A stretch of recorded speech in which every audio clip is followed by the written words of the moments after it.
না না আপনি কেমনে কাটা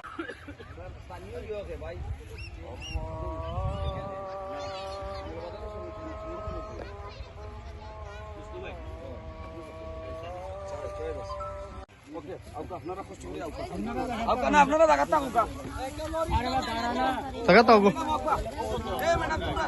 বেশি চালু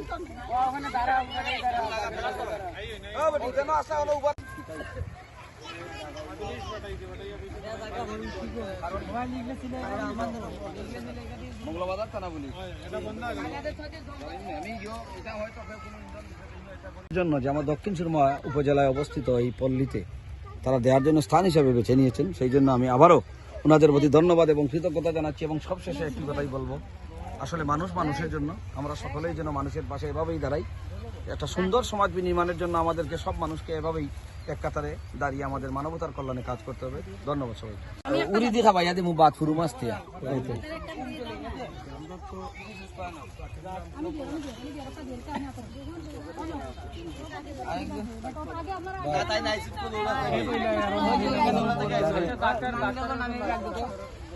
আমরা প্রতি বছর এভাবে আমরা বিভিন্ন জায়গায় শীতবস্ত্র বিতরণ করি। এই বছর আমরা অনেক জায়গায় শীতবস্ত্র বিতরণ করেছি। আজকে আমরা দক্ষিণ সুরমা এসেছি শীতবস্ত্র বিতরণ করতে। আমি ভবিষ্যতের জন্য আমরা আরো বিভিন্ন জায়গায় শীতবস্ত্র বিতরণ করতে পারি। এটা যারা শীতবস্ত্র নিয়েছেন আপনারা আমাদের জন্য দোয়া করবেন, যাতে এই সংগঠন আরো উপর দিকে উঠতে পারে। তোমার নাম কি দাবা? আমার নাম বাজন আলী। বাজন আলী। বাজন আলী। বাড়ি কোন জায়গা? সুনামগঞ্জ। এখানে কতদিন থেকে আছো চাচা? আছে তো আজকে কতদিন? 17-18 দিন। খুব বেশি ঠান্ডা পড়ছে না? কুয়া এরাও যে পানি আনতে যায় কোন জায়গায়? দূরে থেকে আনে না?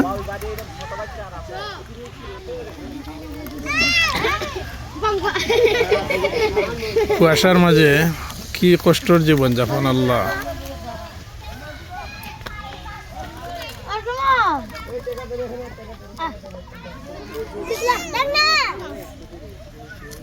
এই জায়গাটা হচ্ছে দক্ষিণ সুরমা উপজেলার পশ্চিম পাশে বলতে উপজেলা থেকে একটু খালমকর বাজারের দিকে একটু জায়গা আগুয়া দেখা যায় যে রাস্তার পশ্চিম সাইডে বেদে সম্প্রদায় তারা এখানে বসবাস করে। এই যে দেখো কিলা কুয়া পড়ছে, কনকনে কুয়া, ঠান্ডা, এই ঠান্ডার মাঝে কি কষ্টর জীবনযাপন তারার। তো আপনারা যতটুকু যার সাধ্য অনুযায়ী চেষ্টা করবা এখানে আইয়া তারারে সহায়তা করার। অনেক বিত্তবান আছেন কিন্তু দেখো মানুষ কত কষ্টে আছে। তো চেষ্টা করবো আপনারা ইনশাআল্লাহ এই জায়গা সহযোগিতা করার। এই যে ঠান্ডার মাঝে এরা কিন্তু বৃষ্টি পড়লে তারা এখান থেকে অন্য জায়গায় যাইবা, এরার ঘর বাড়ি নাই, কিছু নাই, ও অবস্থায় তারার জীবনযাপন। আল্লাহ সাহায্য করুক। আর আপনারা যারা বিত্তবান আছেন তারা সাহায্যের হাত বাড়াইয়া দেবা ইনশাআল্লাহ। এটা দক্ষিণ সুরমা উপজেলার একটু দক্ষিণে, ধরেন 500 গজ দক্ষিণে যাইয়া এই যে রোডের পশ্চিম সাইডে এই জায়গাটা, এখানে বেদে সম্প্রদায়ের বসবাস কিছুদিন যাবৎ। তো ওরা এইভাবেই বসবাস করে, কারণ ওদের ঘরবাড়ি নাই। আর ওই যে বৃষ্টি আসলে আবার ওরা এখান থেকে চলে যাবে অন্য জায়গায়। তো এই যে কনকনে শীতে ওদের যে কষ্ট, জ্বালানির অভাব, খাবার পানির অভাব, আসলে এটা কিছু করার নাই খাবার পানির, কারণ এখানে তো আর টেম্পোরারি, ওরা কয়েকদিন এইখানে থাকবে। কিন্তু দূর দূরান্ত থেকে পানি এনে ওরা পানি পান করছে, জ্বালানিও এইভাবেই ব্যবহার করছে। কিন্তু ওদের প্রচুর কষ্ট, কারণ এই যে কনকনে কুয়া, এই কুয়ার মধ্যে, কুয়াশার মধ্যে ঠান্ডা, আর এই যে কষ্টের জীবনযাপন। আপনারা বিত্তবান যারা আছেন বিশেষ করে একটু লক্ষ্য রাখবেন এদিকে। সামনে রমজান মাস, তো রমজান মাস উপলক্ষে যদি আপনারা কোনো দান অনুদান দিতে চান তাইলে এই জায়গায় এসে দিতে পারেন। কারণ এই যে মানুষের কষ্ট, এরা আগামী রমজান মাসে রোজা রাখবে, অনেক কষ্ট হবে যতটুকু আমি ধারণা করতেছি এই মুহূর্তে। এই তোমার নাম কি? তোমার নাম কি? পুরো নাম বলো। তস্কির। তোমার নাম কি? তোমার? রোহান। তোমার নাম কি? আমার নাম মোহাম্মদ সাজ্জাদ হোসেন। কি? মোহাম্মদ সাজ্জাদ হোসেন। তোমার কি হয় ওরা? আর কেউ আছে ভাগ্নি, কেউ আবার ভাই বোন।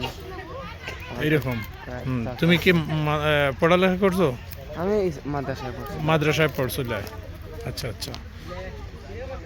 তো এই দেখেন বাচ্চাদের কি কষ্ট এই ঘন কুয়াশার মধ্যে, শীতের কাপড় নাই বললেই চলে। এই যে আরে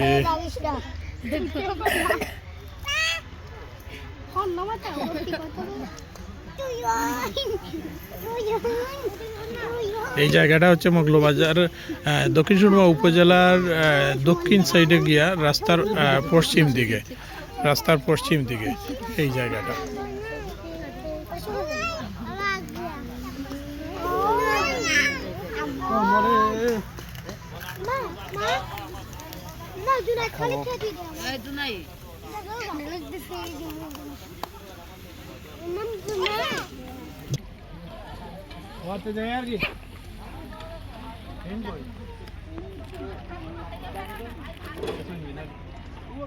যাইতাম কিনি?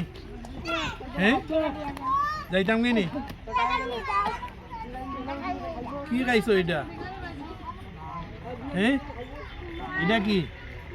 মুয়া খাইছো? আরো খাইতে চাও নি?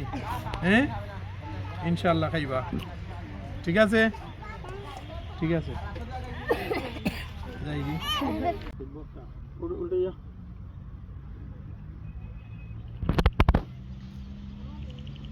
আমাদের স্যার এটা বক্তব্য নিল।